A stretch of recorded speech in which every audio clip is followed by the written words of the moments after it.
नमस्कार. व्यावसायिक अर्थशास्त्राच्या या लेक्चरमध्ये आपले सर्वांचे सहर्ष स्वागत आहे.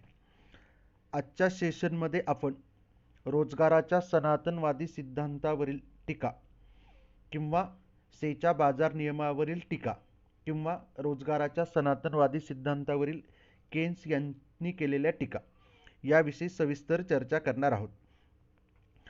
जेबीसेचा बाजार नियम हा तर्कशुद्ध विश्लेषणावर जरी आधारित असला तरी ज्या गृहीतकांवर तो नियम आधारित आहे ती गृहीत परिस्थिती ही प्रत्यक्षात दिसून येत नाही. त्यामुळे लॉर्ड केन्स व इतर अर्थशास्त्रज्ञांनी या सिद्धांतावर मोठ्या प्रमाणात टीका केल्या आहेत. या टीकांचं सविस्तर विश्लेषण आपण पुढील प्रमाणे करू. सनातनवादी सिद्धांतावरील ज्या टीका आहेत त्या टीकांमध्ये पुरवठा आपली मागणी निर्माण करत नाही. दुसरी टीका केली जाते पूर्ण स्पर्धेचे गृहीत चुकीचे आहे. तिसरी टीका केली जाते पूर्ण रोजगाराचे गृहीत चुकीचे आहे. चौथी टीका आहे बचत व गुंतवणूक समानता नसते. पाचवी टीका केली जाते वेतन कपात अयोग्य आहे. त्यानंतर सहावी टीका केली जाते अल्पकालाकडे दुर्लक्ष. पैशाच्या मूल्य संग्रहाच्या कार्याकडे दुर्लक्ष. आठवी टीका केली जाते पूर्ण रोजगाराची स्थिती ही अपवादात्मक असते. त्यानंतर नववी टीका केली जाते सरकारी हस्तक्षेप हा गरजेचा असतो. दहावी टीका केली जाते सट्टेबाजीच्या हेतूकडे दुर्लक्ष. आणि अकरावी टीका केली जाते मागणी पुरवठ्यातील समतोलाचे जे गृहीत आहे तर ते गृहीत चुकीचे आहे. त्यानंतर व्यापार चक्रामध्ये अशा प्रकारचा सिद्धांत लागू पडत नाही अशी टीका केली जाते किंवा व्यापार चक्राकडे दुर्लक्ष अशी एक टीका केली जाते. त्यानंतर या सिद्धांताचं मूल्यमापन किंवा त्याचं उपयोग काय आहे याविषयी आपण आता सविस्तर चर्चा करणार आहोत. त्यातला पहिला घटक आहे पुरवठा आपली मागणी निर्माण करत नाही. सेच्या बाजार नियमानुसार पुरवठा स्वतःची मागणी निर्माण करतो. हे विधान लोक आपले सर्व उत्पन्न म्हणजे उपभोक्ते आपल्याला प्राप्त झालेलं सगळं उत्पन्न खर्च करतात या गृहीतावर आधारित आहे. म्हणजे उपभोक्त्यांनी आपलं 100% उत्पन्न जर खर्च केलं तर सेच्या नियमानुसार पुरवठा आपली मागणी निर्माण करतो. परंतु केन्स आणि इतर आधुनिक अर्थशास्त्रज्ञांच्या मतानुसार उपभोक्ते किंवा लोक मिळालेल्या उत्पन्नाचा सर्व भाग वस्तू व सेवांच्या खरेदीवर खर्च करत नाहीत, तर उत्पन्नाचा काही भाग हा भविष्यकाळाची तरतूद म्हणून बचत करतात किंवा बचत केली जाते. बचतीमुळे वस्तू व सेवांच्या मागणीमध्ये घट होते. त्याचप्रमाणे बचतीमुळे अर्थव्यवस्थेतील उत्पन्नाचा प्रवाह घटतो. म्हणजे राष्ट्रीय उत्पन्नाचा जो चक्राकार प्रवाह आहे त्या चक्राकार प्रवाहामध्ये जर बचत असेल तर त्या बचतीमुळे चक्राकार प्रवाहातील उत्पन्न घटतं. म्हणजेच अर्थव्यवस्थेत पुरवठ्या एवढी मागणी निर्माण होत नाही. त्यामुळे अतिरिक्त उत्पादन, बेकारी, मंदी यासारख्या समस्या निर्माण होतात. त्यामुळे सेचा जो नियम आहे तर तो सेचा नियम हा प्रत्ययास येत नाही अशा प्रकारची टीका या ठिकाणी केली जाते. त्यानंतर दुसरी टीका केली जाते पूर्ण स्पर्धेचे गृहीत चुकीचे आहे. रोजगाराच्या सनातनवादी सिद्धांतात म्हणजे सेच्या बाजार नियमामध्ये पूर्ण स्पर्धेचे गृहीत विचारात घेतले आहे. म्हणजे बाजारपेठेत वस्तू बाजार आणि घटक बाजारामध्ये पूर्ण स्पर्धा अस्तित्वात आहे असं गृहीत त्या ठिकाणी मांडलेलं आहे. परंतु केन्सच्या मतानुसार पूर्ण स्पर्धेचे गृहीत हे पूर्णपणे चुकीचे आणि काल्पनिक आहे. त्यामुळे अशा चुकीच्या गृहीतावर आधारित असलेला सेचा बाजार नियम देखील पूर्णपणे अपूर्ण आहे किंवा दोषयुक्त आहे. कारण पूर्ण स्पर्धेची परिस्थिती ही कधी अस्तित्वात आलेली नव्हती, कधी अस्तित्वात आलेली नाही आणि भविष्यात देखील अशा प्रकारची परिस्थिती अस्तित्वात येऊ शकत नाही. म्हणजे जी परिस्थिती पूर्णपणे काल्पनिक आहे किंवा चुकीची आहे अशा चुकीच्या गृहीतावर आधारित असलेला सिद्धांत हा चुकीचा, अपूर्ण किंवा दोषयुक्त आहे अशा प्रकारची टीका या सिद्धांतावर केली जाते. त्यानंतर ती तिसरी टीका केली जाते पूर्ण रोजगाराचे गृहीत हे चुकीचे आहे. से आणि इतर सनातनवादी अर्थशास्त्रज्ञांनी रोजगाराचा सिद्धांत स्पष्ट करताना अर्थव्यवस्थेमध्ये पूर्ण रोजगार अस्तित्वात असतो असे गृहीत मानले आहे. परंतु आजच्या काळाचा, आधुनिक काळाचा जरी विचार केला तर अमेरिकेसारख्या विकसित देशात सुद्धा काहीतरी प्रमाणात बेरोजगारी अस्तित्वात असल्याचं निदर्शनास येतं. म्हणजे अमेरिकेसारख्या विकसित देशामध्ये देखील पूर्ण रोजगार आज अस्तित्वात असल्याचं दिसून येत नाही. त्यामुळे केन्सच्या मतानुसार पूर्ण रोजगाराची कल्पना ही पूर्णपणे चुकीची किंवा काल्पनिक आहे. अर्थव्यवस्थेतील सर्व उत्पादन घटकांना कधीही रोजगार प्राप्त होत नाही किंवा कधीही रोजगार मिळत नाही. म्हणून केन्सच्या मतानुसार अर्थव्यवस्थेचा समतोल किंवा अर्थव्यवस्थेचे संतुलन हे पूर्ण रोजगाराऐवजी अपूर्ण रोजगाराच्या स्थितीलाच होते. म्हणजे अर्थव्यवस्थेचा समतोल हा कधीही पूर्ण रोजगाराच्या स्थितीला होत नाही. त्यामुळे या सिद्धांतामध्ये पूर्ण रोजगाराचं जे गृहीत मानलं आहे ते चुकीचं आहे अशा प्रकारची. त्यानंतर चौथी टीका केली जाते, बचत व गुंतवणुकीत समानता नसते. सेच्या मते व्याजदरामुळे बचत व गुंतवणुकीत नेहमीच आपोआप समानता प्रस्थापित होते. परंतु केन्सच्या मते बचत व गुंतवणुकीमध्ये कायमस्वरूपी तफावत असते आणि त्याचा रोजगार पातळीवर किंवा रोजगारावर प्रतिकूल परिणाम होतो. केन्सच्या मतानुसार बचत व गुंतवणुकीमध्ये व्याज दरामुळे समानता प्रस्थापित होत नाही, तर उत्पन्नात होणाऱ्या बदलामुळे बचत व गुंतवणुकीमध्ये समानता प्रस्थापित होते. म्हणजे जेबीसेच्या मतानुसार बचत व गुंतवणुकीमध्ये व्याजदरामुळे समानता प्रस्थापित होते, तर केन्सच्या मतानुसार त्या ठिकाणी व्याजदरामुळे समानता प्रस्थापित होत नसून ती उत्पन्नातील बदलामुळे प्रस्थापित होते. त्याचप्रमाणे बचत हे उत्पन्नाचे कार्य आहे. म्हणजे उत्पन्नात जर बदल झाला तर बचतीत बदल होतो. तर गुंतवणूक हे भांडवलाची लाभक्षमता या घटकावर अवलंबून आहे आणि व्याजदरावर अवलंबून आहे. म्हणजे बचतीवर परिणाम करणारा, बचतीत बदल घडून आणणारा घटक हा वेगळा आहे. गुंतवणुकीवर परिणाम करणारा, गुंतवणुकीत बदल घडून आणणारा घटक हा वेगळा आहे. म्हणजे बचत हे उत्पन्नाचे कार्य आहे आणि गुंतवणूक ही भांडवलाची सीमांत लाभक्षमता आणि व्याजदर यावर अवलंबून असते. त्यामुळे केन्सच्या मते सेचे म्हणजे जेबीसेचे बचत व गुंतवणुकीतील समानतेचे जे प्रतिपादन त्यांनी केलेलं आहे, तर ते प्रतिपादन हे चुकीचं आहे किंवा ते चुकीचं ठरतं अशा प्रकारची टीका केली जाते. त्यानंतर वेतन कपातीचे धोरण व्यावहारिकदृष्ट्या अयोग्य आणि अशक्य आहे. सेचा बाजार नियम हा प्राध्यापक पिगू यांच्या वेतन कपातीच्या धोरणावर आधारित आहे. सनातनवादी अर्थशास्त्रज्ञांच्या मते वेतन दरात जर कपात केली तर त्यामुळे बेरोजगारी दूर होऊन पूर्ण रोजगार पातळीची अवस्था अस्तित्वात येते किंवा पूर्ण रोजगार त्या ठिकाणी निर्माण होतो. परंतु केन्सच्या मते वेतन दरात जर कपात केली तर लोकांचे उत्पन्न कमी होत. लोकांचं उत्पन्न कमी झालं तर लोकांची खरेदी शक्ती कमी होत आणि खरेदी शक्ती कमी झाल्यामुळे परिणामकारक मागणी कमी होत. परिणामकारक किंवा प्रभावी मागणी जर कमी झाली तर त्याचा परिणाम त्या ठिकाणी रोजगार पातळीत वाढ होण्याऐवजी रोजगार पातळीमध्ये घट होते. वेतन कपात करून एखाद्या उद्योगातील, एखाद्या व्यवसाय संस्थेतील रोजगार पातळीमध्ये वाढ करता येऊ शकते. परंतु संपूर्ण अर्थव्यवस्थेचा जेव्हा विचार केला जातो तेव्हा त्या ठिकाणी संपूर्ण अर्थव्यवस्थेत वेतन कपातीद्वारे रोजगार पातळीत वाढ करता येत नाही.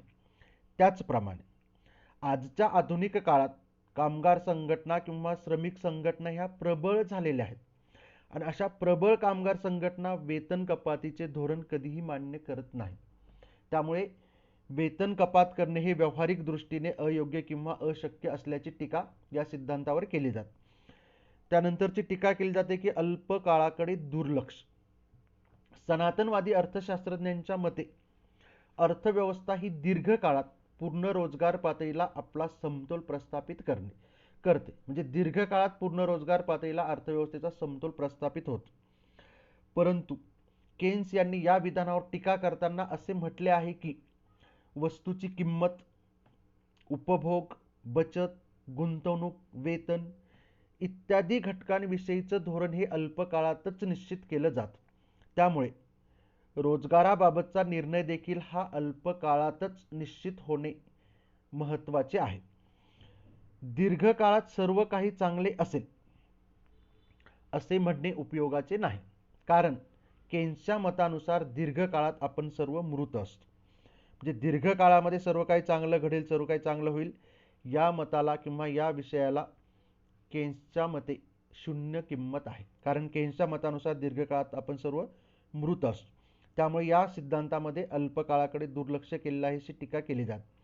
त्यानंतर सातवा घटक आहे पैशाच्या मूल्य संग्रहाच्या कार्याकडे दुर्लक्ष. सेचा बाजार नियम हा पैसा फक्त विनिमय माध्यमाचे कार्य करतो या गृहीतावर आधारित आहे. म्हणजे सेच्या बाजार नियमामध्ये पैशाचं फक्त एकच कार्य विचारात घेतलेलं आहे आणि पैसा फक्त विनिमयाचं माध्यम म्हणून कार्य करतो असं गृहीत मानलेलं आहे. परंतु केन्सच्या मतानुसार सनातनवाद्यांनी आपल्या रोजगारविषयक सिद्धांतात पैशाच्या मूल्य संग्रहाच्या महत्त्वाच्या कार्याकडे दुर्लक्ष केलेलं आहे. कारण पैशाच्या सहाय्याने मूल्य संग्रह देखील केला जातो, परंतु ते कार्य हे सनातनवादी सिद्धांतात विचारात घेतलेलं नाही. केवळ विनिमय माध्यमाच्या कार्याला महत्त्व दिल्यामुळे सनातनवादी सिद्धांत हा दोषयुक्त किंवा अपूर्ण ठरतो, अशा प्रकारची टीका केली जाते. त्यानंतर पूर्ण रोजगाराची स्थिती ही अपवादात्मक असते, अशी एक टीका केली जाते. जेबीसे यांनी अर्थव्यवस्थेत नेहमीकरिता पूर्ण रोजगाराची स्थिती अस्तित्वात असते असे गृहीत मानले आहे. परंतु केन्सच्या मते भांडवलशाही अर्थव्यवस्थेमध्ये पूर्ण रोजगाराची स्थिती कधीही अस्तित्वात नसते, तर अर्थव्यवस्थेचे संतुलन किंवा समतोल हा कायमस्वरूपी अपूर्ण रोजगाराच्या स्थितीलाच झालेला असतो. त्यामुळे पूर्ण रोजगाराची जी स्थिती आहे तर ती पूर्ण रोजगाराची स्थिती ही सामान्य स्थिती नाही, तर ती एक अपवादात्मक स्थिती आहे. अशा प्रकारची टीका यात केली जाते. त्यानंतरची टीका केली जाते अर्थव्यवस्थेत सरकारचा हस्तक्षेप गरजेचा. सनातनवादी अर्थशास्त्रज्ञांच्या मतानुसार पूर्ण रोजगार समतोलाच्या स्वयंचलित आणि स्वयंसमायोजन प्रक्रियेसाठी सरकारचं निरहस्तक्षेपाचं धोरण आवश्यक आहे. म्हणजे सरकारचा अर्थव्यवस्थेतील कोणत्याही आर्थिक क्रियांमध्ये कोणत्याही प्रकारचा हस्तक्षेप राहणार नाही, अशा प्रकारचं धोरण हे सनातनवादी अर्थशास्त्रज्ञांचं आहे. परंतु प्राध्यापक केन्स यांच्या मते भांडवलशाही अर्थव्यवस्था ही स्वयंचलित व स्वयंसमायोजक नसते. राजकोषीय व चलनविषयक साधनांच्या साहाय्याने अर्थव्यवस्थेतील मागणी व पुरवठा यांचा समतोल प्रस्थापित करण्यासाठी सरकारचा हस्तक्षेप हा आवश्यक असतो. अर्थव्यवस्थेमध्ये जर मागणीपेक्षा पुरवठा जास्त झाला, कारण अर्थव्यवस्थेमध्ये मागणीपेक्षा पुरवठा जास्त होऊ शकतो, पुरवठा जर जास्त झाला तर अतिरिक्त पुरवठ्यामुळे अर्थव्यवस्थेत असमतोल निर्माण होऊन मंदीची परिस्थिती अस्तित्वात येऊ शकते. म्हणजे मागणीपेक्षा पुरवठा जर जास्त झाला तर मंदीची परिस्थिती अस्तित्वात येऊ शकते, आणि या परिस्थितीतून अर्थव्यवस्थेला बाहेर काढण्यासाठी म्हणजेच ही परिस्थिती दूर करण्यासाठी केन्सच्या मतानुसार सरकारचा हस्तक्षेप हा महत्त्वाचा आहे. त्यानंतरची 10वी टीका केली जाते सट्टेबाजीच्या हेतूकडे दुर्लक्ष. सनातनवाद्यांच्या मते म्हणजे सनातनवादी अर्थशास्त्रज्ञांच्या मतानुसार दैनंदिन व्यवहार हेतू व दक्षता हेतूसाठी लोक पैशाची मागणी करतात, परंतु केन्सच्या मते सट्टेबाजीचे व्यवहार करण्यासाठी देखील लोकांकडून पैशाची मागणी केली जाते. सट्टेबाजीचा हेतू म्हणजे आता सध्या कमी किमतीला वस्तूची खरेदी करून त्याचा साठा करून ठेवायचा, त्या वस्तूची किंमत वाढल्यानंतर त्याची विक्री करायची. ही वस्तू कमी किमतीला खरेदी करण्यासाठी देखील पैशाची मागणी केली जाते. सट्टेबाजीच्या हेतूसाठीची पैशाची मागणी ही व्याजदरावर अवलंबून असते, परंतु सनातनवादी अर्थशास्त्रज्ञांनी त्याकडे पूर्णपणे दुर्लक्ष केलेलं आहे किंवा त्याकडे डोळेझाक केलेली आहे, अशा प्रकारची टीका या सिद्धांतावर केली जाते. त्यानंतर मागणी पुरवठ्यातील आपोआप समतोलाचे गृहीत हे चुकीचे आहे. सनातनवादी अर्थशास्त्रज्ञांनी मागणी व पुरवठ्यात आपोआप समतोल निर्माण होतो असे गृहीत मानले आहे, परंतु